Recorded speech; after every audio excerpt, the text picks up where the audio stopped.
নমস্কার, welcome to our channel capturing memories for life. আমরা এখন আছি সীতাপুর বিচে। এটা আমাদের নীল আইল্যান্ডে দ্বিতীয় দিন। এই দিন খুব সকাল সকাল আমরা পৌঁছে গিয়েছিলাম সীতাপুর বিচে সানরাইজ দেখার জন্য। এটা এক আইল্যান্ডের খুব আকর্ষণীয় একটা স্পট। যখন আমরা পৌঁছেছিলাম তখনও সকাল হয়নি, মানে তখন পুরোপুরি প্রায় অন্ধকারই। গুটি কয়েক লোকজন, দুই একটা চায়ের দোকান, আমরা একটুখানি চায়ে চুমুক দিয়ে একদম চলে আসলাম সমুদ্রের ধারে। আসার পরই একটু অপেক্ষা করার সাথে সাথে শুরু হলো মেঘের খেলা। হ্যাঁ, অল্প মেঘ তো আকাশে ছিলই, কিন্তু আকাশে মেঘ থাকলে এটা যেমন ঠিক যে খুব ক্লিয়ার সানরাইজ বা সানসেট দেখা যায় না, কিন্তু এই যে মেঘের খেলা, মেঘের চারপাশ থেকে যে লাইটের যে প্রতিফলন, সেটা যে কি অসাধারণ সুন্দর লাগে।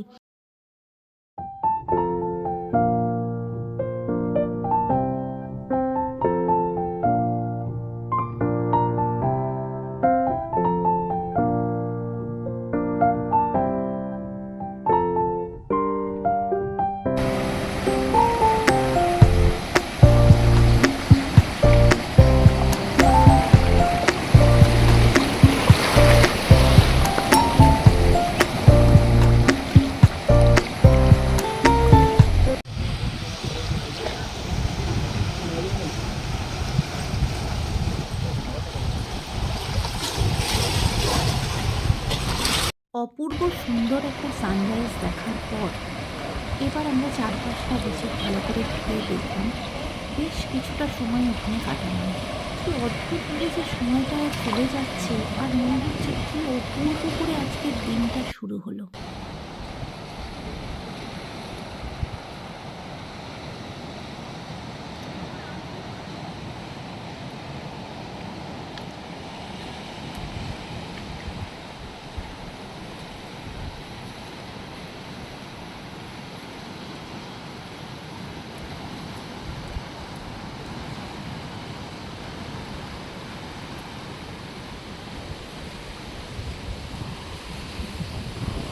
পুরো বিচটা খুব ভালো করে, খুব সুন্দর করে ঘুরে দেখা এবং অনেক অনেক ছবি তোলা, অনেকটা সময় কাটিয়ে তারপর আমরা চিন্তা করলাম এবার আমরা ফিরে যাই। এবার আমরা রিসোর্টে ফিরে এসে আজ আমাদের স্নান করতে যাওয়ার পালা। কোথায়? সেটা আবার খুব সুন্দর একটা বিচে, ভরতপুর বিচে। সীতাপুর বিচ বা লক্ষ্মণপুর বিচ এগুলো সবই হলো পাথুরে বিচ। তাই জন্য এখানে কিন্তু আপনি বেশি দূর নামতে পারবেন না। আর একটা জিনিস খেয়াল করেছেন, যখন আমরা এখানে এসেছিলাম, মানে ওই যে সানরাইজের আগে একদম অন্ধকার অন্ধকার সময়টাতে, সেই সময় কিন্তু রীতিমতো ভাটা চলছিল। এখন কিন্তু এবার হাই টাইডের সময় এসে গেছে, তাই এবার জল কিন্তু সামনের দিকে আরও এগিয়ে আসছে।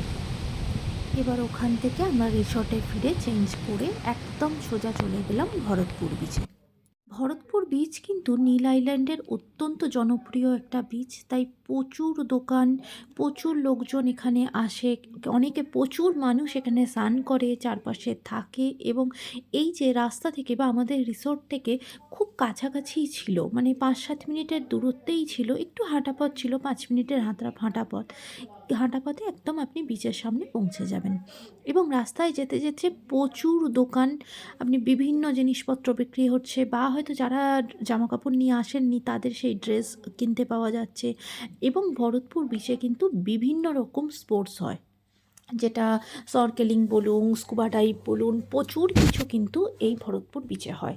তাই আপনারা যারা যারা চিন্তা করছেন যে নীল আইল্যান্ডে এসে আপনারা স্পোর্টস কিছু করবেন, তারা কিন্তু এখানে করতে পারেন। নীল আইল্যান্ডে কিন্তু ঠিক হ্যাভলকের মতোই এখানেও সমস্ত রকম স্পোর্টস হয়। বলতে পারেন এখানে কিন্তু করাটা একদিক থেকে একটু সুবিধা, যে এখানে না লোকজনের সংখ্যাটা একটু কম। যেমন হ্যাভলকে যখন যে স্কুবা ডাইভ বলুন বা যে কোনো ওয়াটার স্পোর্টস বলুন, সেখানে ভিড়টা অনেক বেশি। এলিফ্যান্টা বিচে তো প্রচণ্ড বেশি, একটু দেরি করে পৌঁছালে আপনাকে প্রচুর লাইন দিতে হবে। কিন্তু আপনি যদি ভরতপুর বিচে এসে কিছু করেন, সেখানে কিন্তু কোনো লাইনের ব্যাপার নেই। এখানে কিন্তু প্রচুর তাড়াতাড়ি করে, এবং লোকজনের সংখ্যাটা একটু যেহেতু কম, আপনি খুব সহজে এবং খুব ক্লিয়ার, এখানে জলটা আরও বেশি ক্লিয়ার পাবেন। হাঁটতে হাঁটতে আমরা চলে এসেছি ভরতপুর বিচ। সামনেই ওই যে নীল জলটা দেখেই কীরকম একটা না মনটা যেন আনন্দে ভরে ওঠে। কি অপূর্ব সুন্দর যে জলের রং, জলের কালার! এটা ঠিক, রাধানগর বিচ অপূর্ব সুন্দর এবং ব্লু ফ্ল্যাগ বিচ এশিয়ার অন্যতম খুব সুন্দর একটি বিচের মধ্যে পড়ে। কিন্তু আমাদের দুজনেরই ভরতপুর বিচ যেন আরও বেশি সুন্দর লেগেছে।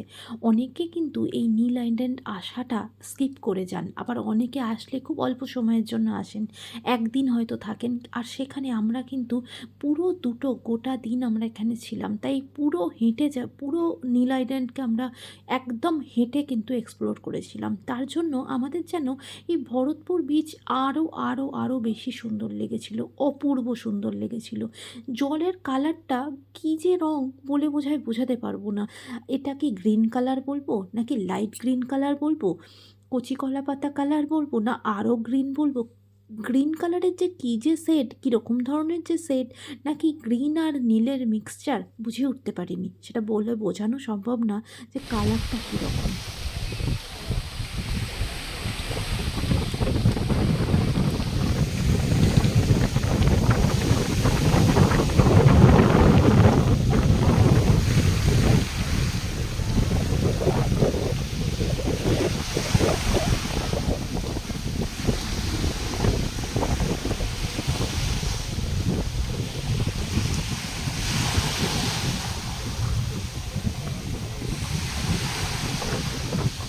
প্রখর রোদে একরকম রং, আবার রোদ কম হলে আরেক রকম রং, অল্প রোদে আরেক রকম রং, কত যে রং তার ঠিক নেই। আমরা সব চেঞ্জ করার জিনিসপত্র এনেছিলাম, চেঞ্জ করার একদম জায়গা আছে। আমরা এখানে খুব মন ভরে অনেকক্ষণ আমরা এখানে স্নান করেছিলাম।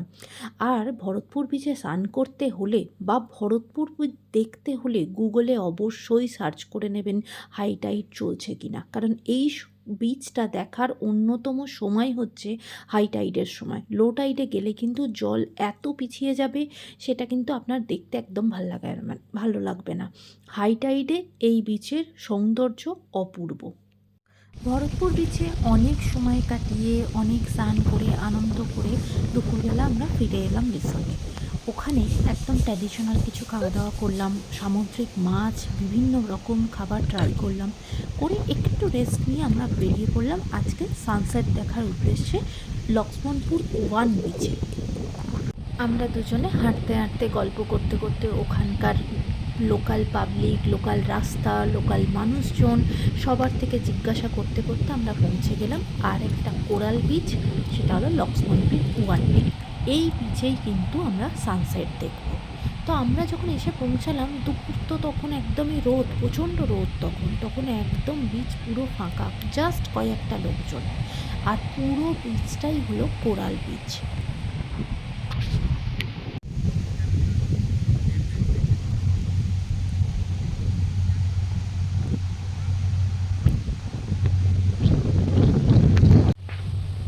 বিচের চারপাশটা আমরা খুব মন দিয়ে ভালো করে ঘুরে দেখলাম। ছোট ছোট অনেক বসার জায়গা আছে। ঠিক দেখুন সামনে, এটা কিন্তু গাছের গুঁড়িটাকে কেটে বসার মানে বেঞ্চের মতো তৈরি করেছে। অনেকক্ষণ বসার অনেক রকম জায়গা আছে, অনেক সিট আছে। তখন তো একদম খালি, আমরা দুজনেই আছি, তার সাথে হয়তো কয়েকটা মানুষজন আছে। তো আমরা অনেকক্ষণ ধরে চারপাশটা ঘুরে দেখলাম।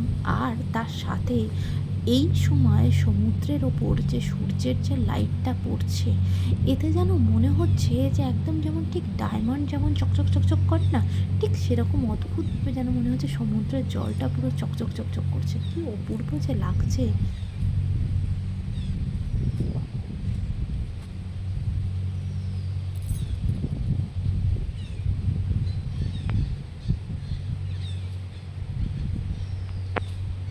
সময়ের সাথে সাথে লোকজনের ভিড় বাড়তে থাকলো সানসেট দেখার জন্য, আর তার সাথে আমরাও অপেক্ষা করতে শুরু করলাম।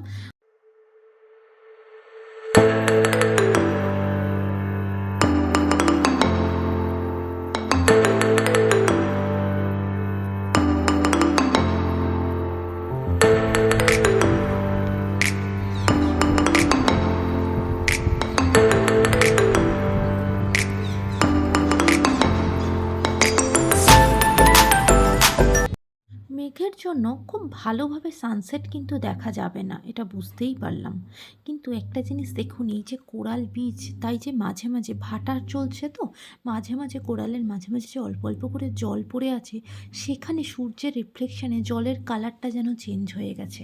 সেখানে যেন জলের কালারটা অরেঞ্জ অরেঞ্জ মনে হচ্ছে। কি অদ্ভুত না?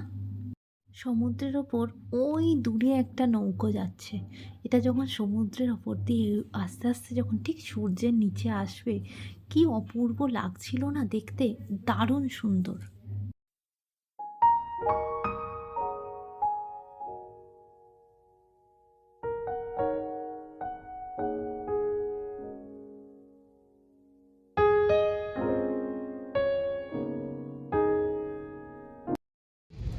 এর জন্য সূর্যাস্ত তো খুব একটা ভালো দেখতে পেলাম না।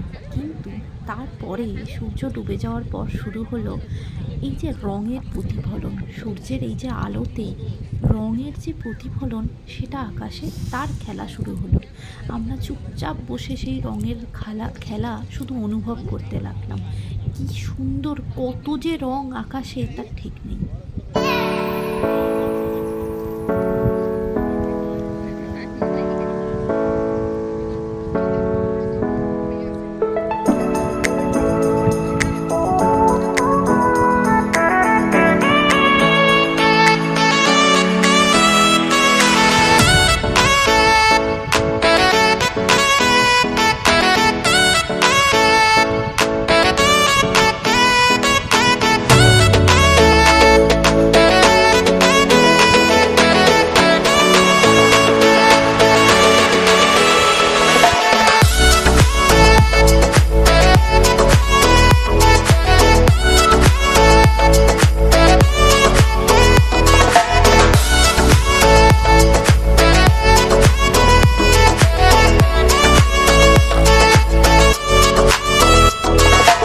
সূর্যমামা অস্ত যাওয়ার সাথে সাথে আকাশে মেঘের খেলা তো চলছে, রঙের খেলা তো চলছে।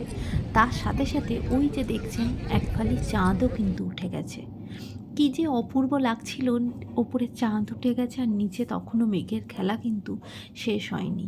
আমরা চুপ করে বসে দেখতে দেখতে কখন সময় পেরিয়ে গেল বুঝতেই পারলাম না। আজকে আমরা নীলেতে আমাদের দ্বিতীয় দিন ছিল, আর আজকের রাতেই কিন্তু আমাদের নীলে শেষ রাত ছিল। তার পরের দিন মানে কালকে সকালবেলাতে আমরা নীল থেকে ফিরে যাব পোর্ট ব্লেয়ারের দিকে। আজকের ভিডিও এই পর্যন্তই। যদি আপনাদের ভালো লেগে থাকে তাহলে লাইক শেয়ার সাবস্ক্রাইব করতে ভুলবেন না। খুব তাড়াতাড়ি এই পরের ভিডিওতে এখান থেকে ফিরে যাওয়া মানে পোর্ট ব্লেয়ারে ফিরে যাওয়া এবং ওখানে ঘুরে দেখার ভিডিও পরের পর্বে আসবে। সকলে ভালো থাকবেন, সুন্দর থাকবেন, সুস্থ থাকবেন।